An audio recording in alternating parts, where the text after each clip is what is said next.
ನಮಸ್ತೆ ವೀಕ್ಷಕರೇ, ನಿತ್ಯ ಜ್ಯೋತಿರ ವಾಸ್ತು ಭವಿಷ್ಯ ವಿಶೇಷ ನೇರ ಪ್ರಸಾರ ಕಾರ್ಯಕ್ರಮಕ್ಕೆ ಸ್ವಾಗತ. ನಾನು ಚಿತ್ರ. ದಿನಾಂಕ 25/11/2025 ಮಂಗಳವಾರದ ಈ ದಿನ ಪಂಚಾಂಗ, ತಿಥಿ, ದ್ವಾದಶ ರಾಶಿಗಳ ದಿನ ಭವಿಷ್ಯದೊಟ್ಟಿಗೆ ಕನ್ಯಾ ರಾಶಿಯ ವಿಚಾರಕ್ಕೆ ಸಂಬಂಧಪಟ್ಟಂತೆ ಡಿಸೆಂಬರ್ ತಿಂಗಳ ಮಾಸ ಭವಿಷ್ಯವನ್ನ ನೋಡ್ತಾ ಹೋಗೋಣ. ವೀಕ್ಷಕರೇ, ನೀವು ಕೂಡ ನೇರ ಪ್ರಸಾರ ಕಾರ್ಯಕ್ರಮಕ್ಕೆ ಕಾಲ್ ಮಾಡಬಹುದು, ಹಾಗೆ ವಾಟ್ಸ್ಆಪ್ ನಲ್ಲಿ ಮೆಸೇಜ್ ಕೂಡ ಮಾಡಬಹುದು. ಒಂದು ವಿಷಯ ತಿಳ್ಕೊಳ್ಳಿ, ಬೇರೆ ಎಲ್ಲೇ ಕೂಡ ನೀವು ಪರಿಹಾರಕ ಕೇಳಿ ಅದೆಲ್ಲೂ ಕೂಡ ಸಾಲ್ವ್ ಆಗಿಲ್ಲ ಅಂದ್ರೆ ಮಂಜುನಾಥ್ ಗುರುಜಿಗಳು ಅದನ್ನ ತುಂಬಾ ಸರಳ ಮತ್ತೆ ಸುಲಭ ಪರಿಹಾರವನ್ನ ತಿಳಿಸ್ಕೊಡ್ತಾರೆ. ಈ ಎಲ್ಲಾ ವಿಚಾರಗಳನ್ನ ತಿಳಿಸ್ಕೊಡೋದಕ್ಕೆ ನನ್ನ ಜೊತೆ ಇದ್ದಾರೆ ಗುರುಜಿಗಳು. ಅವರನ್ನ ಸ್ವಾಗತಿಸ್ತಾ ಇದ್ದೀನಿ.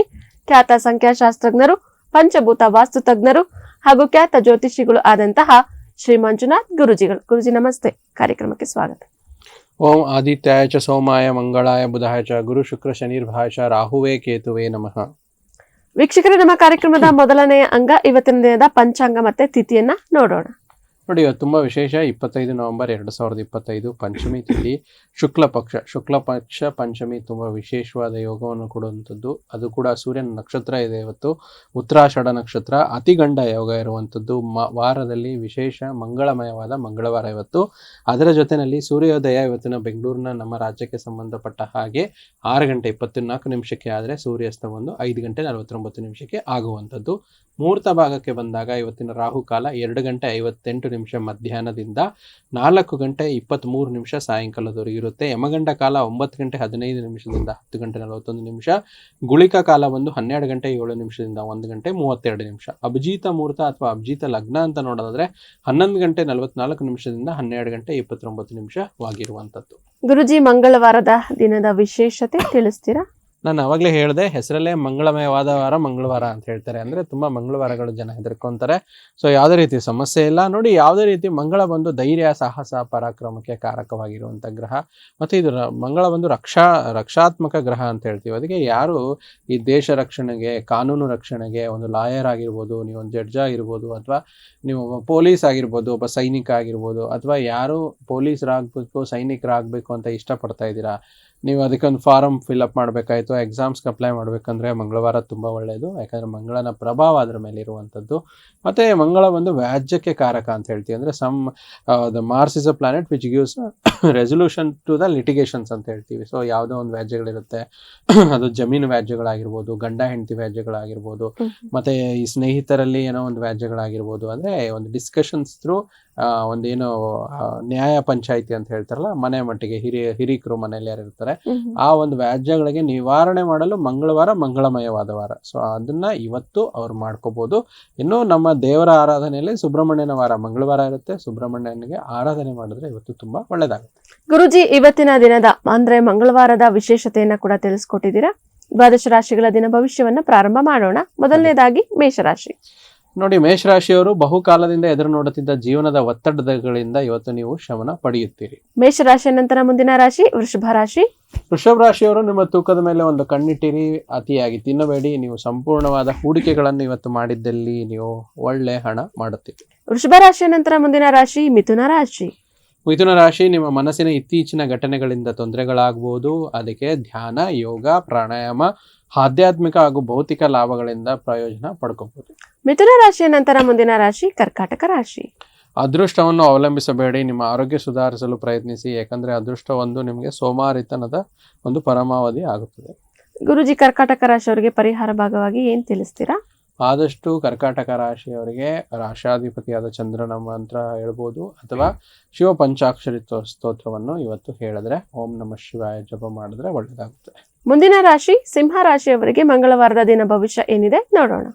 ಸಿಂಹ ರಾಶಿಯವರು ಆರೋಗ್ಯದ ಬಗ್ಗೆ ಸ್ವಲ್ಪ ಗಮನ ನೀಡಬೇಕು. ಸಂಶಯಾಸ್ಪದ ಹಣಕಾಸಿನ ವ್ಯವಹಾರಗಳಲ್ಲಿ ಸಿಲುಕ ಹಾಕೊಳ್ಳದಿರೋಂಥ ಎಚ್ಚರಿಕೆ ಇರಬೇಕು. ಉದಾಹರಣೆಗೆ, ಈಗ ಎಷ್ಟೋ ಜನ ಒಂದು ಜನರಲ್ ಆಗಿ ಹೇಳ್ತಾರೆ, phone pay, Google pay scam ಅಂತ ಹೇಳ್ತಾರಲ್ಲ, ಆ ಥರ ಒಂದು ಸಂಶಯಾಸ್ಪದ ವ್ಯವಹಾರಗಳಲ್ಲಿ ಇವತ್ತು ಸಿಕ್ಕಾಕೊಳ್ಳದಿದ್ರೆ ಒಳ್ಳೆಯದು. ಸಿಂಹ ರಾಶಿಯ ನಂತರ ಮುಂದಿನ ರಾಶಿ ಕನ್ಯಾ ರಾಶಿ.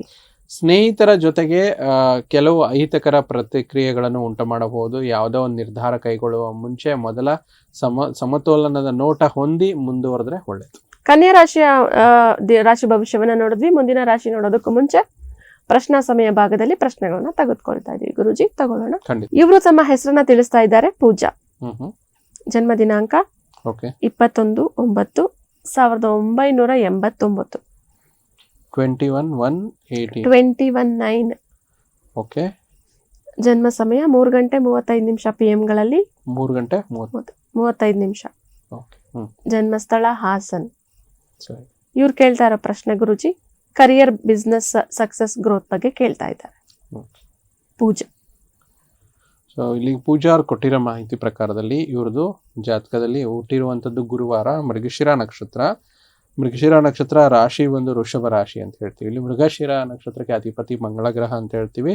ಮಕರ ಲಗ್ನದ ಜಾತಕ. ನೋಡಿ, ಕರಿಯರ್ ಅಂತ ನಾವು ತಗೊಂಡಾಗ ತುಂಬಾ ಮುಖ್ಯವಾಗಿ 6ನೇ ಮನೆ, 10ನೇ ಮನೆ ಮತ್ತು 2ನೇ ಮನೆ ಅಂತ ಹೇಳ್ತೀವಿ. 2ನೇ ಮನೆ ಬಂದು ಧನಸ್ಥಾನ ಸೂಚಿಸಿದ್ರೆ, 6ನೇ ಮನೆ ಬಂದು ಸರ್ವಿಸ್ನ ಸೂಚಿಸುತ್ತೆ, 10ನೇ ಮನೆ ಬಂದು ಅವರು ದಿನನಿತ್ಯದ ಕರ್ತವ್ಯಗಳನ್ನು ಸೂಚಿಸುತ್ತೆ.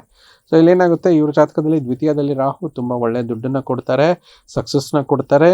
6ನೇ ಮನೆಯಲ್ಲಿ ಗುರು ಇರುವಂತ ಗ್ರೋತ್ ಕೂಡ ಸಿಗುತ್ತೆ. 2ನೇ ಮನೆಯಲ್ಲಿ ರಾಹು ಕೂಡ ದುಡ್ಡನ್ನ ಕೊಡ್ತಾರೆ. 10ನೇ ಮನೆಯಲ್ಲಿ ಶುಕ್ರ ಇದೆ. ಸೊ ಇಲ್ಲಿ ಏನಾಗುತ್ತೆ, ಟ್ರಯಾಂಗಲ್ ಅಂತ ತಗೊಂಡಾಗ ಇಲ್ಲಿ ಆಲ್ಮೋಸ್ಟ್ ರಾಹು, ಗುರು, ಶುಕ್ರ ಪ್ರಬಲವಾಗಿ ಇವರು ಜಾತಕದಲ್ಲಿ ಇರೋದ್ರಿಂದ ಬಿಸ್ನೆಸ್ನ ಇವರು ಮಾಡ್ಬೋದು. ಇದು ಚೆನ್ನಾಗಿದೆ. ಆಲ್ಮೋಸ್ಟ್ ಇವರು 2013ರಿಂದನೇ ಬಿಸ್ನೆಸ್ ಅಲ್ಲಿ ಇರ್ಬೋದು ಅನ್ಸುತ್ತೆ. ಯಾಕಂದ್ರೆ ಇವರಿಗೆ ಗುರು ಮಹಾದಶೆ ಆವಾಗಿಂದನೇ ಇವರಿಗೆ ನಡೀತಾ ಇದೆ. ಸೊ ಆದ್ರೆ ಈಗ ಗುರುನಲ್ಲಿ ಚಂದ್ರ ಏನಾಗುತ್ತೆ, ಇವರ ಜಾತಕದಲ್ಲಿ ಸಪ್ತಮಾಧಿಪತಿ ಗ್ರಹ, 7th ಲಾರ್ಡ್ ಅಂತ ಹೇಳ್ತೀವಿ, ಅದು ಗ್ರಹ ಪಂಚಮ ಸ್ಥಾನದಲ್ಲಿ ಇದ್ದು ಸ್ವಲ್ಪ ರಾಹು ಕೇತುನ ಇತಿಯಲ್ಲಿ ಒಳಗಡೆ ಆಗಿ ನಿಧಾನತೆ ಕೊಟ್ಟಿರ್ಬೋದು, ಏನಂದ್ರೆ ಅವರ ಒಂದು ಬಿಸ್ನೆಸ್ ವಿಚಾರದಲ್ಲಿ. ಆದ್ರೆ ಮುಂಬರುವ ಒಂದು ನವೆಂಬರ್ 2026ರಲ್ಲಿ, ಮುಂದಿನ ವರ್ಷ, ಇವರಿಗೆ ಗುರುನಲ್ಲಿ ಮಂಗಳ ಅಂತರ್ದಶೆ ಬರುತ್ತೆ. ಮಂಗಳ ಇವರಿಗೆ ಚತುರ್ಥ ಲಾಭಾಧಿಪತಿಯಾದ ಗ್ರಹ. ಇವರ ಜಾತಕದಲ್ಲಿ ಯೋಗಕಾರಕ ಮತ್ತೆ ಭಾಗ್ಯಾಧಿಪತಿ ಬುಧನೊಟ್ಟಿಗೆ ಭಾಗ್ಯ ಸ್ಥಾನದಲ್ಲಿ, ಅದು ಕೂಡ ರವಿಯ ಜೊತೆಗೆ, ಅಷ್ಟಮಾಧಿಪತಿ ರವಿ ಮತ್ತು ಭಾಗ್ಯಾಧಿಪತಿಯಾದ ಬುಧನೊಟ್ಟಿಗೆ ಮಂಗಳ ಇರುವಂತದ್ದು ಒಳ್ಳೆ ಯೋಗ ಅಂತ ಹೇಳ್ತೀವಿ. ಯಾರ ಜಾತಕದಲ್ಲಿ ಬುಧ ಮತ್ತೆ ಕುಜನ ಸಂಯೋಗ ಇರುತ್ತೋ ಅವರಿಗೆ ಒಳ್ಳೆ ಕ್ಯಾಲ್ಕುಲೇಟಿವ್ ಸ್ಕಿಲ್ಸ್ ಇರುತ್ತೆ, ಬುದ್ಧಿವಂತಿಕೆ ಇರುತ್ತೆ. ಈ ಬಿಸ್ನೆಸ್ ಅಲ್ಲಿ ಅದೇ ಬೇಕಲ್ವಾ, ಕ್ಯಾಲ್ಕುಲೇಷನ್ ಸ್ಕಿಲ್ಸ್ ಇರಬೇಕು, ಬುದ್ಧಿ ಇರುವಂತದ್ದು. ಸೊ ಆ ವಿಚಾರದಲ್ಲಿ ಚೆನ್ನಾಗಿದೆ. ಸೊ ಅವರು ಕಂಟಿನ್ಯೂ ಮಾಡಲಿ, ನವೆಂಬರ್ ವರೆಗೂ ವೇಟ್ ಮಾಡಲಿ. ಈ ಪರಿಹಾರ ಇಷ್ಟೇ, ಆದಷ್ಟು ಗುರು ದಶೆ ನಡೀತಾ ಇರೋದ್ರಿಂದ ಗುರುಗೆ ಸಂಬಂಧಪಟ್ಟಂತ ದೇವಸ್ಥಾನಗಳು, ರಾಘವೇಂದ್ರ ಸ್ವಾಮಿ, ಸಾಯಿಬಾಬಾ, ನಿಮ್ಗೆ ಯಾವ್ದು ನಂಬಿಕೆ ಇದೆ ಆ ದೇವಸ್ಥಾನಕ್ಕೆ ಹೋಗುವಂಥದ್ದು. ಒಂದು ಗುರುವಿನ ಮೂಲ ಮಂತ್ರ ಓಂ ಗ್ರಾಂ ಗ್ರೀಂ ಗ್ರೌಂ ಸಹ ಗುರುವೇ ನಮಃ, ಓಂ ಗ್ರಾಂ ಗ್ರೀಂ ಗ್ರೌಂ ಸಹ ಗುರುವೇ ನಮಃ ಅಂತ ಈ ಮಂತ್ರವನ್ನು 108 ಬಾರಿ ಜಪ ಮಾಡ್ಕೊಂಡ್ರೆ ಇವರಿಗೆ ಏನೇ ಅಡಚಣೆಗಳಿದ್ರು ಕೂಡ ದೂರ ಆಗುತ್ತೆ. ಮುಂದಿನ ಬರುವಂತ ನವೆಂಬರ್ 2026ರಿಂದ ಸುಮಾರು 16ರಿಂದ 20 ವರ್ಷ ಇವರಿಗೆ ತುಂಬಾ ಸಕ್ಸಸ್ ಇದೆ. ಪೂಜಾ ಅವರೇ, ಗುರುಜಿಗಳು ತಿಳಿಸಿರುವಂತ ಪರಿಹಾರವನ್ನ ಮಾಡ್ಕೊಳ್ಳಿ, ಒಳ್ಳೇದಾಗ್ಲಿ ಅಂತ ಹೇಳ್ತಾ, ಗುರುಜಿ ನಾವು ತುಲಾ ರಾಶಿ ಬಗ್ಗೆ ನೋಡ್ಬೇಕಾಗಿತ್ತು. ನಿಮ್ಮ ಹತ್ತಿರ ಇರುವವರೊಂದಿಗೆ ನೀವು ದೂರವಾಣಿಯಲ್ಲಿ ದೀರ್ಘಕಾಲ ಮಾತನಾಡಬಹುದು. ಅಂದ್ರೆ ನೀವು ಮೊಬೈಲಲ್ಲಿ ಕನ್ವರ್ಸೇಷನ್ಸ್ ಮಾಡ್ಕೋಬಹುದು ಮತ್ತು ನಿಮ್ಮ ಜೀವನದಲ್ಲಿ ನಡೀತಿರುವ ವಿಷಯಗಳನ್ನು ಕೂಡ ನೀವು ತಿಳಿಸಬಹುದು. ಅದರಿಂದ ನಿಮ್ಮ ಮನಸ್ಸಿನ ಭಾರ ಇಳಿಯುತ್ತೆ. ತುಲಾ ರಾಶಿಯ ನಂತರ ಮುಂದಿನ ರಾಶಿ ವೃಶ್ಚಿಕ ರಾಶಿ. ನೀವು ನಿಮ್ಮ ಮನಸ್ಸಿನ ಸಮಸ್ಯೆಗಳನ್ನು ಬಗೆಹರಿಸಲು ನಿಮ್ಮ ಬುದ್ಧಿವಂತಿಕೆ, ಜಾಣತನ ಮತ್ತು ಸಭ್ಯತೆಯನ್ನು ಬಳಸಬೇಕಾಗುತ್ತೆ. ಅದರಿಂದ ದಿನ ನಿರ್ಮಲವಾಗಿರುತ್ತೆ. ವೃಶ್ಚಿಕ ರಾಶಿಯ ನಂತರ ಮುಂದಿನ ರಾಶಿ ಧನುರಾಶಿ. ಸ್ನೇಹಿತರ ಮೂಲಕ ದೊರೆಯುವ ಒಂದು ಜ್ಯೋತಿಷಾಸ್ತ್ರದ ಮಾರ್ಗದರ್ಶನ ನಿಮ್ಮ ಆರೋಗ್ಯವನ್ನು ಸುಧಾರಿಸಲು ನಿಮಗೆ ಉತ್ತೇಜಿಸುತ್ತದೆ. ಧನುರಾಶಿಯ ನಂತರ ಮುಂದಿನ ರಾಶಿ ಮಕರ ರಾಶಿ. ವಿಶ್ರಾಂತಿ ತೆಗೆದುಕೊಳ್ಳಿ. ಕೆಲಸದ ನಡುವೆ ಸಾಧ್ಯ ಆದಷ್ಟು ವಿಶ್ರಾಂತಿ ಪಡೆಯಲು ಪ್ರಯತ್ನಿಸಿ. ಅದರಿಂದ ದಿನ ಚೆನ್ನಾಗಿರುತ್ತೆ. ಮಕರ ರಾಶಿಯ ನಂತರ ಮುಂದಿನ ರಾಶಿ ಕುಂಭರಾಶಿ. ನಿಮ್ಮ ದಿಟ್ಟ ಹಾಗೂ ನಿರ್ಭಯ ಅಭಿಪ್ರಾಯಗಳನ್ನು ನಿಮ್ಮ ಸ್ನೇಹಿತರ ಆತ್ಮಗೌರವವನ್ನು ಹಾನಿ ಮಾಡಬಹುದು. ಅದಕ್ಕೆ ಆದಷ್ಟು ಮಾತನಾಡುವ ಸಂದರ್ಭದಲ್ಲಿ ಎಚ್ಚರಿಕೆಯಿಂದ ಇರಿ. ಮುಂದಿನ ಹಾಗೂ ಕೊನೆಯ ರಾಶಿ ಮೀನರಾಶಿಯವರಿಗೆ ಮಂಗಳವಾರದ ದಿನ ಭವಿಷ್ಯ ಏನಿದೆ ನೋಡೋಣ. ಹೊರಾಂಗಣ ಚಟುವಟಿಕೆಗಳು ಇಂದು ನಿಮಗೆ ದಣಿವು ಮತ್ತು ಒತ್ತಡ ತರಬಹುದು ಮತ್ತು ಹಣವನ್ನು ಹೇಗೆ ಸಂಗ್ರಹಿಸುವುದು ಎಂಬ ಕೌಶಲ್ಯ ನಿಮಗೆ ಇವತ್ತು, ಆ ಕೌಶಲ್ಯವನ್ನು ನೀವು ಹೆಚ್ಚಾಗಿ ಕಲಿಯಬಹುದು. ವೀಕ್ಷಕರೇ, ಇಲ್ಲಿಗೆ 12 ರಾಶಿಗಳ ದಿನ ಭವಿಷ್ಯ ಮುಕ್ತಾಯ ಆಗಿದೆ. ಹಾಗೆ ನಮಗೆ ವಾಟ್ಸ್ಆಪ್ ನಲ್ಲಿ ಬಂದಿರುವಂತಹ ಮತ್ತೊಂದು ಪ್ರಶ್ನೆ ಇದೆ, ಅದನ್ನ ಕೂಡ ತಗೊಳ್ತಾ ಇದ್ದೀವಿ. ಗುರುಜಿ ತಗೊಳ್ಳೋಣ. ಖಂಡಿತ ಹೇಳಿ. ಇವರು ತಮ್ಮ ಹೆಸರನ್ನ ತಿಳಿಸ್ತಾ ಇದ್ದಾರೆ. ದಿನೇಶ್. ಜನ್ಮ ದಿನಾಂಕ 23/6/96.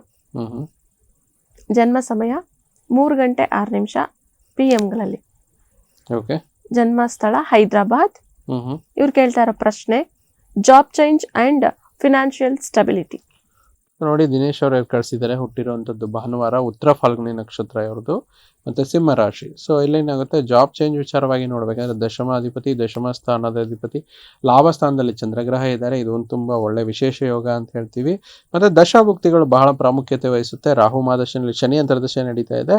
ಅದು ಶನಿಗೆ ಬಂದು 2-5-7 ಕಾಂಬಿನೇಷನ್ಸ್ ಅಂತ ಹೇಳ್ತೀವಿ. ಸೊ ಇಲ್ಲೇನಾಗುತ್ತೆ, ಜಾಬ್ ಚೇಂಜ್ ಆಗಿರ್ಬೋದು, ಇದಾಗಿರ್ಬೋದು. ನಿಮಗೆ ಜೂನ್ 2026 ಇವರಿಗೆ ಒಳ್ಳೆ ಯೋಗ ಇದೆ. ಅಲ್ಲಿವರೆಗೂ ಇವರು ಖಂಡಿತ ಸ್ವಲ್ಪ ವೇಟ್ ಮಾಡಿ. ಮತ್ತು ಫೈನಾನ್ಷಿಯಲ್ ಸ್ಟೆಬಿಲಿಟಿ ನೋಡಬೇಕಾದ್ರೆ ಇಲ್ಲಿ ದ್ವಿತೀಯಾಧಿಪತಿಯಾದ ಮಂಗಳ ಗ್ರಹರು ಅಷ್ಟಮ ಸ್ಥಾನದಲ್ಲಿದ್ದಾರೆ. ಯಾವ ಗ್ರಹಗಳು ಯೋಗಕಾರಕ ಅಂತ ತಗೊಂತೀವಿ ಅಥವಾ ಒಳ್ಳೆ ಗ್ರಹಗಳಂತೆ ಅಂತ ತಗೊಂತೀವಿ, ಅದು ಅಷ್ಟಮ ಸ್ಥಾನ ಅಂದರೆ ದುಸ್ಥಾನಕ್ಕೆ ಹೋದಾಗ ಏನಾಗುತ್ತೆ, ಖರ್ಚುಗಳು ಜಾಸ್ತಿ ಆಗುತ್ತೆ.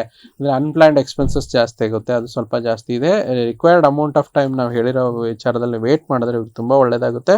ರಾಹು ದಶೆ ನಡೀತಿದೆ. ರಾಹು ಬಂದು ನಾವೇನಂತ ಹೇಳ್ತೀವಿ ಅಂದರೆ ದುರ್ಗಾ ಮಾತಾ ಅಂತ ಹೇಳ್ತೀವಿ. ದುರ್ಗಾ ಮಾತೆಗೆ ಸಂಬಂಧಪಟ್ಟಂಥ ರಾಹುವಿನ ಮಂತ್ರಗಳು ಅಥವಾ ದುರ್ಗೆಯ ಮಂತ್ರಗಳು, ಓಂ ರೀಂ ದುಮ್ ದುರ್ಗೆ ನಮಃ ಅಂತ ಹೇಳ್ತೀವಿ. ಅಥವಾ ರಾಹುವಿನ ಮಂತ್ರ ಹೇಳ್ಬೇಕಾದ್ರೆ ಓಂ ರಂ ರಾಹುವೇ ನಮಃ ಅಂತ ಹೇಳ್ತೀವಿ. ಈ ಮಂತ್ರಗಳನ್ನು ಇವರು ಹೇಳ್ಕೊಂಡ್ರೆ ತುಂಬ ಚೆನ್ನಾಗಾಗುತ್ತೆ.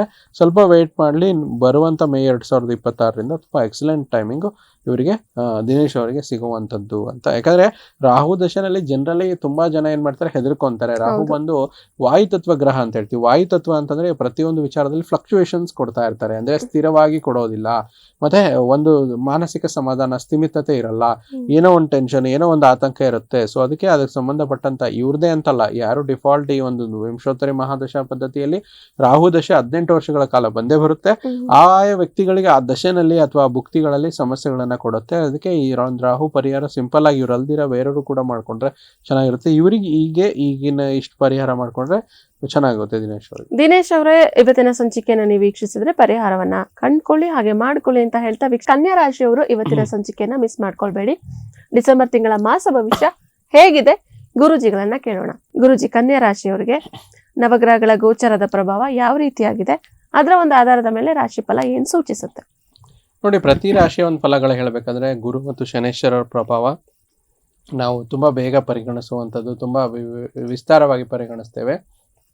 ಮೊದಲೇದಾಗಿ ಗುರು ಗ್ರಹರು ಕನ್ಯಾ ರಾಶಿಯವರಿಗೆ ಗುರುಬಲ ನವೆಂಬರ್ ತಿಂಗಳಲ್ಲಿ ಆರಾಮಾಗಿ ಅನುಭವಿಸಿದ್ದೀರಾ. ಒಂದು ಟ್ರೈಲರ್ ಥರ. ಅಂದರೆ ಕನ್ಯಾ ರಾಶಿಯವರಿಗೆ ಪೂರ್ಣ ಪ್ರಮಾಣದಲ್ಲಿ ಗುರುಬಲ ಬರಲು ಮೇ 2026 ಕಾಯಲೇಬೇಕು.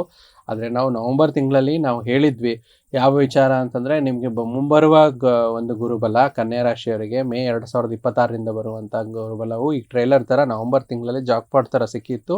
ಡಿಸೆಂಬರಲ್ಲೂ ನಿಮಗೆ ಸಿಗುತ್ತೆ, ಆದರೆ ಡಿಸೆಂಬರ್ 5ನೇ ತಾರೀಕುವರೆಗೂ ಮಾತ್ರ.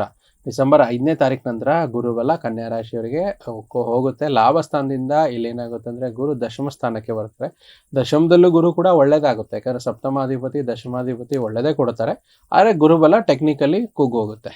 ಮುಂದೆ ನೋಡಿದರೆ ಕನ್ಯಾ ರಾಶಿಯವರಿಗೆ ತುಂಬ ವಿಶೇಷವಾಗಿ ಸಪ್ತಮದಲ್ಲಿ ಶನಿ ಇರುವಂಥದ್ದು. ಇಲ್ಲೇನಾಗುತ್ತೆ, ಶನೇಶ್ವರರು ಯಾವಾಗಲೂ ಜನ್ಮ ಶನಿ ಆಗಿರೋದಿಲ್ಲ ಆಗಲಿ, ಸಪ್ತಮ ಶನಿ ಆಗಲಿ, ಅಷ್ಟಮ ಶನಿ, ಅರ್ಧಾಷ್ಟಮ ಶನಿ, ಪಂಚಮ ಶನಿ, ಹಲವಾರು ಶನೇಶ್ವರರ ಒಂದು ವಿವಿಧ ಭಾಗಗಳು ಬರುತ್ತೆ. ಅಲ್ಲಿ ನಿಮಗೆ ಕನ್ಯಾ ರಾಶಿಯವರಿಗೆ ಸಪ್ತಮ ಶನಿ, ಅದು ವಕ್ರ ಶನಿ ಏನು ಮಾಡುತ್ತೆ, ಸಪ್ತಮ ಸ್ಥಾನದಲ್ಲಿ ಸ್ವಲ್ಪ ಮದುವೆ ಇತ್ಯಾದಿಗಳಲ್ಲಿ ನಿಧಾನ ಕೊಡುತ್ತೆ. ಅದಕ್ಕೆ ಶನಿಗೆ ಸಂಬಂಧಪಟ್ಟಂಥ ಪರಿಹಾರಗಳನ್ನು ನೀವು ಯಥೇಚ್ಛವಾಗಿ ಮಾಡ್ಕೊಳ್ಳುವಂಥದ್ದು, ಶನೇಶ್ವರನ ದೇವಸ್ಥಾನಕ್ಕೆ ಹೋಗುವಂಥದ್ದು, ಶನಿ ಮಹಾತ್ಮನ ಮಂತ್ರಗಳನ್ನು ಹೇಳ್ಕೊಳ್ಳುವಂಥದ್ದು, ಮತ್ತು ನಿರ್ಗತಿಕರಿಗೆ ನಿಸ್ಸಹಾಯಕರಿಗೆ ಸಹಾಯ ಮಾಡುವಂಥದ್ದು ನಿಮಗೆ ಶನೇಶ್ವರನಿಂದ ಆಗುವಂಥ ದುಷ್ಪ್ರಭಾವಗಳನ್ನು ಕಮ್ಮಿ ಮಾಡುತ್ತೆ. ಯಾಕಂದರೆ ಪ್ರತಿಯೊಂದು ಗ್ರಹಗಳಿಗೆ ಒಳ್ಳೆ ಫಲಗಳೇ ಕೊಡುತ್ತೆ, ಆದರೆ ಸ್ವಲ್ಪ ಶನಿಯ ಪ್ರಭಾವ, ಶನಿಯ ದೃಷ್ಟಿ ಕ್ರೂರ ಅಂತ ಶಾಸ್ತ್ರದಲ್ಲಿ ಹೇಳುವಂಥದ್ದು. ಆದರೆ ಬುಧ ಕೂಡ ಶನಿಯ ಮಿತ್ರ ಗ್ರಹ ಆಗಿರೋದ್ರಿಂದ ಆ ಕ್ರೂರತೆ ಕಮ್ಮಿ ಇರುತ್ತೆ, ತೊಂದರೆ ಇಲ್ಲ. ಆ ಒಂದು ಶನಿಯ ಪರಿಹಾರ ಮಾಡಿಕೊಂಡ್ರೆ ಅದು ಸರಿ ಹೋಗುತ್ತೆ. ಗುರು ಆಯಿತು, ಶನಿ ಆಯಿತು. ಮತ್ತು ಪ್ರಮುಖ ಬದಲಾವಣೆಗಳಂತ ತಗೊತೀವಿ ಕನ್ಯಾ ರಾಶಿಯವರಿಗೆ ಏನು ಉಳಿದಂತೆ ನಾವು ನೋಡೋದಾದರೆ, ನಿಮ್ಮ ಒಂದು ರಾಶಾಧಿಪತಿಯ ಬುಧನ ಗೋಚಾರ ಇಲ್ಲೇನಾಗುತ್ತೆ, 7ನೇ ತಾರೀಕು ನಂತರ ತೃತೀಯ ಭಾವದಲ್ಲಿ ಶತ್ರು ಮನೆಗೆ ಬರ್ತಾರೆ. ಮತ್ತು ಸೇಮ್ ನಿಮ್ಮ ರಾಶಾಧಿಪತಿ ಬುಧ ಗ್ರಹ 30ನೇ ತಾರೀಕು ನಂತರ ಚತುರ್ಥ ಭಾವದಲ್ಲಿ ಸುಖ ಸ್ಥಾನದಲ್ಲಿ ಗೋಚಾರವಾಗುವಂಥದ್ದು. ಇದು ಬುಧನಿಗೆ ಸಂಬಂಧಪಟ್ಟಂಥ ಗೋಚಾರ ಕನ್ಯಾ ರಾಶಿಯವ್ರಿಗೆ ಆಗುತ್ತೆ. ಮತ್ತು 8ನೇ ತಾರೀಕು ನಂತರ ತೃತೀಯ ಅಷ್ಟಮಾಧಿಪತಿಯಾದ ಕುಜನ ಗೋಚಾರ ಚತುರ್ಥ ಭಾವದಲ್ಲಿ, ತೃತೀಯಾಧಿಪತಿ ಗ್ರಹ ಚತುರ್ಥ ಭಾವದಲ್ಲಿ 8ನೇ ತಾರೀಕು ನಂತರ ಗೋಚಾರ ಆಗುತ್ತೆ. ಇನ್ನು ಉಳಿದಂತೆ ರಾಹು ಕೇತುಗಳ ಬದಲಾವಣೆ ಅಂತ ಹೇಳ್ತೀವಿ. ಸೊ ರಾಹು ಬಂದು ನಿಮಗೆ ಗೋಚಾರದಲ್ಲಿ ಏನಾಗುತ್ತೆ ಅಂದರೆ ವಾರ್ಷಿಕವಾಗಿ ಆಗುವಂಥದ್ದು, ಜರುಗುವಂಥದ್ದು ಅಂತ ಹೇಳ್ತೀವಿ. ರಾಶಿಯಿಂದ ವ್ಯಯಭಾವದಲ್ಲಿ ಕೇತು ಆದರೆ ನಿಮಗೆ 6ನೇ ಮನೆಯಲ್ಲಿ ರಾಹು ಇರುವಂಥದ್ದು.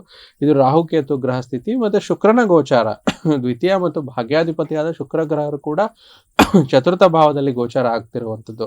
ಸುಮಾರು ಗ್ರಹಗಳು ತುಂಬಾ ಒಳ್ಳೆಯ ಗೋಚಾರ ಕೊಡುತ್ತೆ. ಇನ್ನು ವ್ಯಯಾಧಿಪತಿಯಾದ ಸೂರ್ಯನ ಗೋಚಾರ ಕನ್ಯಾ ರಾಶಿಯವರಿಗೆ ಏನಾಗುತ್ತೆ ಅಂತಂದ್ರೆ ತೃತೀಯ ಭಾವದಿಂದ ಚತುರ್ಥ ಭಾವಕ್ಕೆ, ಸೂರ್ಯ ಗ್ರಹರು ವ್ಯಯಾಧಿಪತಿ ತೃತೀಯದಲ್ಲಿ ಒಳ್ಳೆ ಸ್ಥಳದಲ್ಲಿ ಇದ್ರೂ ಕೂಡ 16ನೇ ತಾರೀಕು ನಂತರ ಚತುರ್ಥ ಭಾವ ಸುಖ ಸ್ಥಾನ ಅಂತ ಹೇಳ್ತೀವಿ, ಅಲ್ಲಿ ಆಗುವಂಥದ್ದು. ಹೀಗೆ ಒಂದು ಕನ್ಯಾ ರಾಶಿಯವರಿಗೆ ಒಂದು ಶುಕ್ರನ ಗೋಚಾರವಾಗುವಂಥದ್ದು, ರಾಶಿಯಾಧಿಪತಿಯ 2 ಸತಿ ಗೋಚಾರ 7ನೇ ತಾರೀಕು 30ನೇ ತಾರೀಕು, ಸೂರ್ಯನ ಗೋಚಾರ ಆಗುವಂಥದ್ದು, ಮತ್ತೆ ಗುರುವಿನ ಗೋಚಾರ ಆಗುವಂಥದ್ದು, ಶನೇಶ್ವರನ ಗೋಚಾರ, ಇಷ್ಟೆಲ್ಲಾ ಗೋಚಾರ ಒಂದು ನವಗ್ರಹಗಳ ಗೋಚಾರ ಕನ್ಯಾ ರಾಶಿಯವರಿಗೆ ಡಿಸೆಂಬರ್ ತಿಂಗಳಲ್ಲಿ ಜರುಗುವಂಥದ್ದು ಆಗುತ್ತೆ.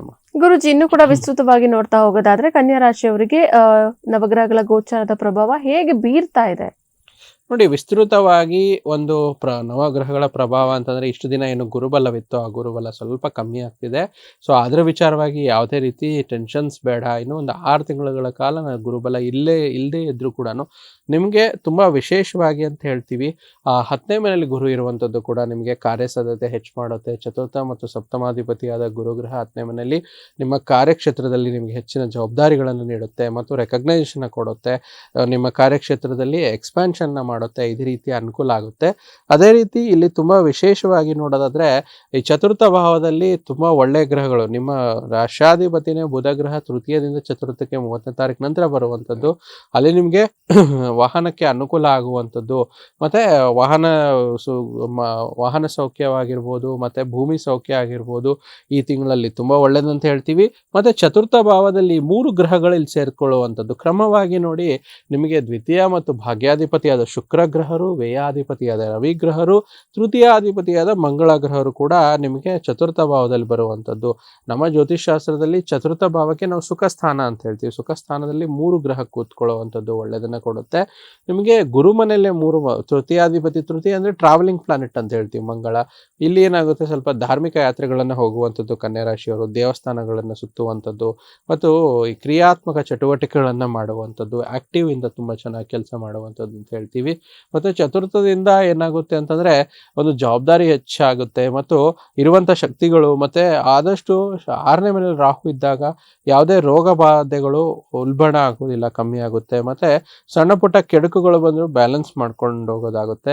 ಗುರು ಕೂಡ ದಶಮದಲ್ಲಿ ಏನ್ ಮಾಡುತ್ತೆ ಅಂದ್ರೆ ನಿಮಗೆ ಒಳ್ಳೆ ಕೆಲಸ ಕಾರ್ಯಗಳು, ಒಳ್ಳೆ ಜವಾಬ್ದಾರಿ ಇದನ್ನ ನೀಡುವಂಥದ್ದು, ಮತ್ತೆ ನಿಮ್ಮ ಕೆಲಸದಲ್ಲಿ ವೃದ್ಧಿ ಯೋಗವನ್ನು ನಿರ್ಮಾಣ ಮಾಡುವಂಥದ್ದು. ಮತ್ತೆ ಶುಕ್ರ ಬಂದು ನಿಮಗೆ ಲಕ್ಸರಿ ಪ್ಲಾನೆಟ್. ಯಾರು ಆರ್ಟಿಸ್ಟ್ ಇರ್ತಿರೋ, ಯಾರು ಸಿನಿಮಾಗೆ ಸಂಬಂಧಪಟ್ಟಂಥದ್ದು, ಯಾರು ಕಲೆಗೆ ಸಂಬಂಧಪಟ್ಟಂತ ನಟ ನಟಿಯರು ಇರ್ತಿರೋ ಅವರಿಗೆ ಈ ಒಂದು ಮಾಸದಲ್ಲಿ ಕೂಡ ಚೆನ್ನಾಗಾಗುತ್ತೆ. ಈ ರೀತಿ ಒಂದು ವಿಸ್ತೃತವಾಗಿ ಪ್ರಮುಖವಾಗಿ ನಿಮ್ಮ ರಾಶಾಧಿಪತಿನೇ 2 ಸತಿ ಗೋಚಾರ ಆಗುವಂಥದ್ದು ಶುಭ ಫಲ. ಶುಕ್ರ ಕೂಡ ಭಾಗ್ಯ ದ್ವಿತೀಯ ಅಂದ್ರೆ ನಾವು ಧನ ಧಾನ್ಯ ಸಂಪತ್ತು ಅಂತ ಹೇಳ್ತೀವಿ. ಭಾಗ್ಯಾಧಿಪತಿ ಕೂಡ ಆಗ್ತಾನೆ, ಅದರ ಗೋಚಾರವಾಗಿ ಸೂರ್ಯನ ಗೋಚಾರವಾಗಿ ಈ ವಿಸ್ತೃತ ಪ್ರಭಾವಗಳನ್ನು ನವಗ್ರಹ ಗೋಚಾರಗಳ ಪ್ರಭಾವದಲ್ಲಿ ನಾವು ಇದನ್ನ ವೀಕ್ಷಿಸಬಹುದಾಗಿದೆ. ಗುರುಜಿ, ರಾಶಾಧಿಪತಿ ಗೋಚಾರ ಏನೆಲ್ಲ ಫಲಗಳನ್ನ ಕನ್ಯಾ ರಾಶಿಯವರಿಗೆ ನೀಡ್ತಾ ಇದ್ದಾರೆ? ನೋಡಿ, ರಾಶಾಧಿಪತಿ ಬುಧ ಗ್ರಹ ಇಲ್ಲಿ 7ನೇ ತಾರೀಕಿನಂದು ತೃತೀಯ ಭಾವದಲ್ಲಿ ಅಂದ್ರೆ ಶತ್ರು ಮನೆಯ ಸಂಚಾರ ಅಂತ ಹೇಳ್ತೀವಿ. ಅಂದ್ರೆ ಧೈರ್ಯ, ಸಾಹಸ, ಪರಾಕ್ರಮಕ್ಕೆ ಇರುವಂತ ಸ್ಥಾನದಲ್ಲಿ ಬುಧ ಹೋಗೋದ್ರಿಂದ ಸ್ವಲ್ಪ ಎಲ್ಲಾ ಕೆಲಸ ಕಾರ್ಯಗಳನ್ನ ನಿಧಾನ ಮಾಡ್ತಾರೆ. ಅಂದ್ರೆ ಈ ಒಂದು ಕನ್ಯಾ ರಾಶಿಯವರಿಗೆ ಡಿಸೆಂಬರ್ ಸ್ವಲ್ಪ ಮೊದಲನೇ ವಾರ 2ನೇ ವಾರ ಆಗ್ಲಿ ಎಲ್ಲವನ್ನು ಮುನ್ನುಗ್ಗಿ ಮಾಡೋಕ್ಕಾಗೋದಿಲ್ಲ. ಏನೋ ಒಂದು ಭಯ ಆಗ್ಬೋದು, ಆತಂಕ ಆಗ್ಬೋದು. ಯಾಕಂದ್ರೆ ಮಂಗಳನ ಮನೆಯಲ್ಲಿ ಬುಧ ಅಷ್ಟೊಂದು ಕಂಫರ್ಟಬಲ್ ಇಲ್ಲ. ಆದ್ರೆ ರಾಷ್ಟ್ರಾಧಿಪತಿಯ ಒಂದು ತುಂಬಾ ವಿಶೇಷ ಗೋಚಾರ 30ನೇ ತಾರೀಕು ನಂತರ ಏನಾಗುತ್ತೆ ಅಂದ್ರೆ ಬುಧ ಬಂದು ಚತುರ್ಥ ಭಾವದಲ್ಲಿ ಸುಖ ಸ್ಥಾನ ಅಂತ ಹೇಳ್ತೀವಿ. ತಾಯಿಯಿಂದ ಸುಖ ಆಗಿರ್ಬೋದು, ವಾಹನದಿಂದ ಸುಖ ಆಗಿರ್ಬೋದು, ಮತ್ತೆ ಪತ್ನಿಯಿಂದ ಸುಖ ಆಗಿರ್ಬೋದು, ಪ್ರತಿಯೊಂದು ವಿಚಾರದಲ್ಲಿ ತುಂಬಾ ಒಳ್ಳೇದಾಗುತ್ತೆ. ಆಮೇಲೆ ಸೂರ್ಯ ಕೂಡ ವ್ಯಯಸ್ಥಾನಾಧಿಪತಿಯಾಗಿ 16ನೇ ತಾರೀಕು ನಂತರ ಏನಾಗುತ್ತೆ ಚತುರ್ಥ ಭಾವದಲ್ಲಿ ಬರುವಂಥದ್ದು. ಸೊ ಇದರಿಂದ ಏನಾಗುತ್ತೆ ಅಂದ್ರೆ ಒಂದು ಮನೆಯಲ್ಲಿ ಶಾಂತಿ ನೆಮ್ಮದಿ ನೆಲೆಸುತ್ತೆ, ಯಾವುದೇ ರೀತಿ ಅಡಚಣೆಗಳಾಗಲ್ಲ. ಮತ್ತೆ ವಿಶೇಷವಾಗಿ ಸೂರ್ಯ ಒಂದು ತಂದೆಗೆ ಕಾರಕವಾಗಿರೋ ಗ್ರಹ ಇರೋದ್ರಿಂದ ತಂದೆಯಿಂದ ಆರ್ಥಿಕ ಲಾಭ, ತಂದೆಯಿಂದ ಆಸ್ತಿ ಲಭಿಸುವಂತ ಯೋಗ, ಅಥವಾ ತಂದೆಯಿಂದ ಇರುವಂತ ವ್ಯಾಜ್ಯಗಳು ದೂರವಾಗುವಂತ ಯೋಗ ಇಲ್ಲಿ ನೋಡ್ತೀವಿ. ಮತ್ತೆ 15ನೇ ತಾರೀಕು ನಂತರ 3 ಗ್ರಹ ಒಂದು ಕೂಟ ಚತುರ್ಥ ಭಾವದಲ್ಲೇ ಆಗ್ತಾ ಇರುವಂತದ್ದು. ಅದು ಕೂಡ ವಿಶೇಷವಾಗಿ ಯಾವುದು ಮಂಗಳ ಗ್ರಹ ಆಗಿರ್ಬೋದು, ಒಂದು ಶುಕ್ರ ಗ್ರಹ ಆಗಿರ್ಬೋದು, ಸೂರ್ಯ ಗ್ರಹ ಆಗಿರ್ಬೋದು ಚತುರ್ಥ ಭಾವದಲ್ಲಿ ಬರೋದ್ರಿಂದ ಎಲ್ಲ ಒಳ್ಳೇದಾಗುತ್ತೆ. ಅಂದ್ರೆ ಈ 3 ಗ್ರಹಗಳು ಏನ್ ಮಾಡುತ್ತೆ ಅಂತಂದ್ರೆ ಪ್ರತಿಯೊಂದು ಅಡಚಣೆಗಳು ದೂರವಾಗುತ್ತೆ. ಯಾವ ರೀತಿ ಅಂದ್ರೆ ಸಿಟ್ಟು ದೂರ ಆಗುವಂಥದ್ದು, ಮತ್ತೆ ಸಂತಾನದಿಂದ ಏನಾದರೂ ಸಂತಾನ ಅಪೇಕ್ಷಿತ ದಂಪತಿಗಳಿಗೆ ಸಮಸ್ಯೆ ಇದ್ರೂ ಕೂಡ ಈ ಗ್ರಹಗಳ ಗೋಚಾರ ಸಂತಾನ ಅಪೇಕ್ಷಿತ ದಂಪತಿಗಳಿಗೆ ಖಂಡಿತ ಒಳ್ಳೇದು ಮಾಡುತ್ತೆ. ಮತ್ತೆ ನಿಮಗೆ ತೃತೀಯ ಅಷ್ಟಮಾಧಿಪತಿಯಾದ ಮಂಗಳ ಗ್ರಹ ಕೂಡ ಚತುರ್ಥ ಭಾವಕ್ಕೆ ಬರುವಂಥದ್ದು. ಮಂಗಳ ಗ್ರಹ ಅಂದ್ರೆ ನಾವೇನು ಹೇಳ್ತೀವಿ, ನಮ್ಮ ಜ್ಯೋತಿಷ್ ಶಾಸ್ತ್ರದ ಪ್ರಕಾರ ಅಗ್ನಿತತ್ವ ಗ್ರಹ ಅಂತ ಹೇಳ್ತೀವಿ. ಅಗ್ನಿತತ್ವ ಗ್ರಹ ಇನ್ನೊಂದು ಅಗ್ನಿತತ್ವ ರಾಶಿಯಲ್ಲೇ ಗೋಚರವಾಗ್ತಿದೆ, ಅಂದ್ರೆ ಧನುಸ್ ರಾಶಿಯಲ್ಲಿ ಸುಖ ಸ್ಥಾನದಲ್ಲಿ ಗೋಚರ ಆಗ್ತಿರೋದ್ರಿಂದ ಒಳ್ಳೆ ಫಲಗಳನ್ನ ನೀಡುವಂಥದ್ದು. ಮತ್ತೆ ಇಲ್ಲೇನಾಗುತ್ತೆ, ಭಾಗ್ಯಸ್ಥಾನಾಧಿಪತಿಯಾದ ಶುಕ್ರ ಗ್ರಹರು ಕೂಡ ಚತುರ್ಥ ಭಾವದಲ್ಲಿ ಗೋಚರ ಆಗ್ತಿರುವಂಥದ್ದು, ಒಳ್ಳೆ ಹೆಚ್ಚು ಅನುಕೂಲತೆಗಳನ್ನ ಮಾಡುವಂಥದ್ದು. ಮತ್ತೆ ಪ್ರತಿಯೊಂದು ವಿಚಾರದಲ್ಲಿ ಬಹಳ ದಿನದಲ್ಲಿ ಹಿಡಿದಿಟ್ಟಿರುವಂತಹ ಒಂದು ಧನದ ಏನಾದರೂ ಸಮಸ್ಯೆ ಆಗಿದೆ ಅದಕ್ಕೂ ಕೂಡ ಸೊಲ್ಯೂಷನ್ ಸಿಗುತ್ತೆ. ಆಮೇಲೆ ವಿಶೇಷವಾಗಿ ಏನಂದ್ರೆ ಹಣ ಅಂತಂದ್ರೆ ಏನಾಗುತ್ತೆ, ಸಾಲ ತಗೊಳ್ಳುವಂಥದ್ದಕ್ಕಿಂತ ಜಾಸ್ತಿ ಡಿಸೆಂಬರ್ ತಿಂಗಳಲ್ಲಿ ಕನ್ಯಾ ರಾಶಿಯವರಿಗೆ ಸಾಲ ಮರುಪಾವತಿ ಮಾಡುವಂತ ಯೋಗ ಸೃಷ್ಟಿಯಾಗುತ್ತೆ. ಅಂದ್ರೆ they will get a capacity to close the loans ಅಂತ ಹೇಳ್ತೀವಿ. ಇದು ಕೂಡ ಒಳ್ಳೇದಾಗುತ್ತೆ. ಪ್ರತಿಯೊಂದು ವಿಚಾರವಾಗಿ ಹೆಚ್ಚು ಅನುಕೂಲತೆಗಳಾಗುತ್ತೆ. ಬುಧ ಗ್ರಹ ನಿಮಗೆ 2 ಸತಿ 7ನೇ ತಾರೀಕು 30ನೇ ತಾರೀಕು ಗೋಚರ ಆಗ್ತಿರೋದ್ರಿಂದ ಆದಷ್ಟು ಬುಧನ್ನ ಆರಾಧನೆ ಮಾಡಿದ್ರೆ ತುಂಬಾ ಒಳ್ಳೆಯದು. ಸೊ ಆದ್ರೂ ಕೂಡ ಬುಧನಿಂದ ಕೂಡ ರಾಷ್ಟ್ರಾಧಿಪತಿ ಕೂಡ ಅವನೇ ಆಗ್ತಾನೆ, ಅದು ಒಳ್ಳೇದಿದೆ. ಮತ್ತೆ ಗುರುವಿನ ಗೋಚಾರ ಕೂಡ ಅಲ್ಲಿ ಲಾಭಸ್ಥಾನದಿಂದ ದಶಮ ಸ್ಥಾನಕ್ಕೆ ಹೋಗಿರ್ಬೋದು, ಆದ್ರೆ ಒಂದು ಮಿತ್ರನ ಸ್ಥಳ ಅಂತ ಹೇಳ್ತೀವಿ. ಸೊ ಅದರ ವಿಚಾರವಾಗಿ ಯಾವುದೇ ಸಮಸ್ಯೆ ಆಗೋದಿಲ್ಲ. ಓವರಾಲ್ ಆಗಿ ಇವರ ಒಂದು ಕನ್ಯಾ ರಾಶಿಯವರಿಗೆ ಈ ಒಂದು ಡಿಸೆಂಬರ್ ತಿಂಗಳಲ್ಲಿ ರಾಷ್ಟ್ರಾಧಿಪತಿಯ ಗೋಚಾರ 2 ಮನೆಯಲ್ಲಾಗೋದ್ರಿಂದ 2 ರೀತಿ ಫಲಗಳನ್ನು ಕೂಡ ಕೊಡ್ತಾರೆ. ಮತ್ತೆ ಉತ್ತಮ ಗ್ರಹಗಳ ಒಂದು ಗೋಚಾರ ಮತ್ತು ಅದರ ಒಂದು ಯುತಿ ಅಂತ ಹೇಳ್ತೀವಿ. ಇಲ್ಲಿ ಸೂರ್ಯ ಆಗಿರ್ಬೋದು, ಮಂಗಳ ಆಗಿರ್ಬೋದು, ಶುಕ್ರ ಆಗಿರ್ಬೋದು, 3 ಗ್ರಹಗಳು ತುಂಬಾ ವಿಶೇಷವಾಗಿ ಧನುಸ್ ರಾಶಿಯಲ್ಲಿ ಕೂಡ್ಕೊಳ್ಳುವಂಥದ್ದು, ಅಂದ್ರೆ ಈ ರಾಶಿಯಿಂದ 4ನೇ ಮನೆಗೆ ಹೋಗುವಂಥದ್ದು. ಸೊ ಇವರಿಗೆ ಒಳ್ಳೆಯ ಯೋಗಗಳನ್ನ ರಾಷ್ಟ್ರಾಧಿಪತಿ ಗೋಚರದ ಜೊತೆಗೆ ಕೊಡುವಂಥದ್ದು. ಗುರುಜಿ, ಇನ್ನು ನಕ್ಷತ್ರಗಳ ಅನುಸಾರವಾಗಿ ಏನೆಲ್ಲ ಫಲಗಳು ಕನ್ಯಾ ರಾಶಿಯವರಿಗೆ ಸಿಗ್ತಾ ಇದೆ, ಪರಿಹಾರ ಏನ್ ತಿಳಿಸ್ತೀರಾ? ನೋಡಿ, ಕನ್ಯಾ ರಾಶಿಯವರಿಗೆ ನಕ್ಷತ್ರ ಅನುಸಾರವಾಗಿ ವಿಶೇಷವಾಗಿ ಬಹುಮುಖ್ಯವಾಗಿ 3 ನಕ್ಷತ್ರ ಬರುತ್ತೆ. ಉತ್ತರ ಫಾಲ್ಗುಣಿ, ಹಸ್ತ ನಕ್ಷತ್ರ, ಚಿತ್ತ ನಕ್ಷತ್ರ ಅಂತ ಹೇಳ್ತೀವಿ. ಸೊ ಉತ್ತರ ಫಾಲ್ಗುಣಿ ನಕ್ಷತ್ರ ಕೆಟ್ಟ ಸಂದರ್ಭಗಳು ದೂರವಾಗಿ ಬಿಡುವಂಥದ್ದು, ಮತ್ತೆ ತಾರ್ಕಿಕ ಅಂತೆ ಸಿಗುವಂಥದ್ದು, ಅಥವಾ ನೀವು ಯಾವ್ದಾದ್ರು ಒಂದು ಕೆಲಸದಲ್ಲಿ ಸಿಕ್ಕಾಕೊಂಡ್ರೆ ಅದಕ್ಕೆ ಒಳ್ಳೆಯ ಪರಿಣಾಮಗಳು ಲಭಿಸುತ್ತೆ. ಅದೇ ರೀತಿ ಹಸ್ತ ನಕ್ಷತ್ರ ಅಂತ ಹೇಳ್ತೀವಿ. ಉತ್ತರ ಫಾಲ್ಗುಣಿ ನಕ್ಷತ್ರ ನಂತರ ಹಸ್ತ ನಕ್ಷತ್ರ ತುಂಬಾ ವಿಶೇಷವಾಗಿ ನಿಮಗೆ ಏನ್ ಅನ್ಸುತ್ತೋ ಅದನ್ನ ಹೇಳುವಂತ ಒಂದು ಅಭಿಪ್ರಾಯವನ್ನು ವ್ಯಕ್ತಪಡಿಸುವಂತ ಶುಭ ಮಾಸ ಅಂತ ಹೇಳ್ತೀವಿ. ಮತ್ತು ಚಿತ್ತಾ ನಕ್ಷತ್ರ ಅಥವಾ ಚಿತ್ರಾ ನಕ್ಷತ್ರ ಅನ್ನೋ ವಿಚಾರದಲ್ಲಿ ನೀವು ಯಾವುದೇ ಒಂದು ಇನ್ವೆಸ್ಟ್ಮೆಂಟ್ ಮಾಡಲು ನಿಮಗೆ ಇದು ಒಂದು ಒಳ್ಳೆ ಸಮಯ. ಅವ್ರ ಇನ್ವೆಸ್ಟ್ಮೆಂಟ್ ಸಲಹೆ ಪಡ್ಕೋಬಹುದು, ಆದ್ರೆ ಒಳ್ಳೆ ಸಮಯ ಕನ್ಯಾ ರಾಶಿ ಅವರು ಹಸ್ತ ನಕ್ಷತ್ರದವರಿಗೆ ಸಿಗುತ್ತೆ. ಪರಿಹಾರಗಳಂತ ತಗೊಂಡಾಗ ಆದಷ್ಟು ನೀವು ಪ್ರತಿಯೊಂದು ಬುಧವಾರಗಳಲ್ಲಿ ವಿಶೇಷವಾಗಿ ಒಂದು ಹಸಿರು ಬಟ್ಟೆಯನ್ನು ತಗೊಂಡು ಬುಧ ನವಗ್ರಹದ ಮುಂದೆ ಹೆಸರು ಕಾಳು ಅಂತ ಹೇಳ್ತೀವಲ್ಲ, ಮನೆಯಲ್ಲಿ ಉಪಯೋಗಿಸ್ತೀವಲ್ಲ, ಹೆಸರು ಕಾಳನ್ನ ನಿಮ್ಮ ಮುಷ್ಟಿಯಷ್ಟು ತಗೊಂಡು ಆ ಹಸಿರು ಬಟ್ಟೆಯಲ್ಲಿ ಕಟ್ಟಿ ಬುಧ ನವಗ್ರಹದ ಮುಂದೆ ಇಟ್ಟು ಓಂ ಬುಧಾಯ ನಮಃ ಅಂತ ಒಂದು ಜಪ ಮಾಡುವಂಥದ್ದು. ಅಥವಾ ದೇವಸ್ಥಾನದಲ್ಲಿರುವಂಥ ಬ್ರಾಹ್ಮಣ ಅರ್ಚಕರಿಗೂ ಕೂಡ ನೀಡಬಹುದು. ಎಷ್ಟು ಬರಬೇಕು ಕೆಜಿ ಆ ಥರ ಅಂತಲ್ಲ, ಬೊಗ್ಸೆ ಅಷ್ಟು ಯಾರು ಪರಿಹಾರ ಮಾಡ್ಕೋಬೇಕು. ಯಾಕೆಂದ್ರೆ ಬುಧನ ಸ್ಟ್ರಾಂಗ್ ಮಾಡಿದ್ರೆ ಅವ್ರ ಮೈಂಡ್ ಸೆಟ್ ಸ್ಟ್ರಾಂಗ್ ಆಗುತ್ತೆ. ಸೊ ಈ ಒಂದು ಕನ್ಯಾ ರಾಶಿಯವರಿಗೆ ಸ್ವಲ್ಪ ವೀಕ್ ಆಗಿರೋದ್ರಿಂದ, ಅಂದ್ರೆ ಮೈಂಡ್ ಸೆಟ್ ಅಂದ್ರೆ ಗೋಚಾರದ ಪ್ರಭಾವ ಅಂತ ಹೇಳ್ತೀವಿ. ಸೊ ನಾವು ಪ್ರತಿಯೊಂದು ಸಂಚಿಕೆಯಲ್ಲಿ ಹೇಳ್ತೀವಿ, ಯಾರ್ಯಾರ ಜಾತಕದಲ್ಲಿ ಅವ್ರಿಗೆ ಪರಿಹಾರ ಸಿಗ್ಬೇಕು, ಪರಿಹಾರ ಲಭಿಸ್ಬೇಕು ಅಂತಂದ್ರೆ ಅವರ ಜಾತಕವನ್ನು ಕೂಲಂಕಷವಾಗಿ ವಿಶ್ಲೇಷಣೆ ಮಾಡಬೇಕು. ಈ ಒಂದು ಗೋಚಾರ ಯಾರೇ ಲಗ್ನ ರಾಶಿ ನಕ್ಷತ್ರ ಯಾರೇ ಇದ್ರೂ ಕೂಡ 60ರಿಂದ 70% ಕೂಡ ಇದನ್ನು ಎಫೆಕ್ಟ್ ಆಗುತ್ತೆ. ಸೊ ಅದಕ್ಕೆ ಅದ್ರ ಪರಿಹಾರಗಳನ್ನ ನಾವು ಅಷ್ಟು ಸ್ಟ್ರಿಕ್ಟ್ ಆಗಿ ಹೇಳ್ತೀವಿ. ಸೊ ಈ ರೀತಿ ಮಾಡಿ ಆದಷ್ಟು ನೀವು ಏನಾದರೂ ಪ್ರತಿಯೊಂದು ಸೂಚನೆಗಳಂತ ಬಂದಾಗ ಏನಂತಾರೆ, ಹೊಸ ವಾಹನ ಖರೀದಿ ಅಥವಾ ಹೊಸ ವಾಹನ ಹತ್ತಬೇಡಿ. ಯಾವುದೇ ಒಬ್ರು ಫ್ರೆಂಡ್ ಬಂದ್ರು ನನ್ನ ಗಾಡಿ ತಗೊಂಡಿದ್ದೀರಿ ನೀವು ಒಂದು ಓಡಿಸಿ ಅನ್ನೋ ವಿಚಾರದಲ್ಲಿ ಈ ಒಂದು ಇಡೀ ಮಾಸದಲ್ಲಿ ಒಂದು ಹೊಸ ವೆಹಿಕಲ್ನ ನೀವು ಪರ್ಚೇಸ್ ಮಾಡಬೇಡಿ. ಅಥವಾ ಪರ್ಚೇಸ್ ಮಾಡಿರೋ ವೆಹಿಕಲ್ಸ್ ಅಂದ್ರೆ ನಿಮ್ಮ ಫ್ರೆಂಡ್ ಆಗಿರ್ಬೋದು, ನಿಮ್ಮ ಬಾಸ್ ಆಗಿರ್ಬೋದು, ನಿಮ್ಮ ಬಂಧು ಮಿತ್ರರಾಗಿರ್ಬೋದು, ಹೊಸ ಒಂದು ಟ್ರಯಲ್ ಅಂತ ಏನು ಹೇಳ್ತಾರಲ್ಲ ಆ ಟ್ರಯಲ್ನ ಅವಾಯ್ಡ್ ಮಾಡಿಕೊಟ್ರೆ ಕನ್ಯಾ ರಾಶಿಯವರಿಗೆ ಓವರಾಲ್ ಆಗಿ ಚೆನ್ನಾಗಿದೆ.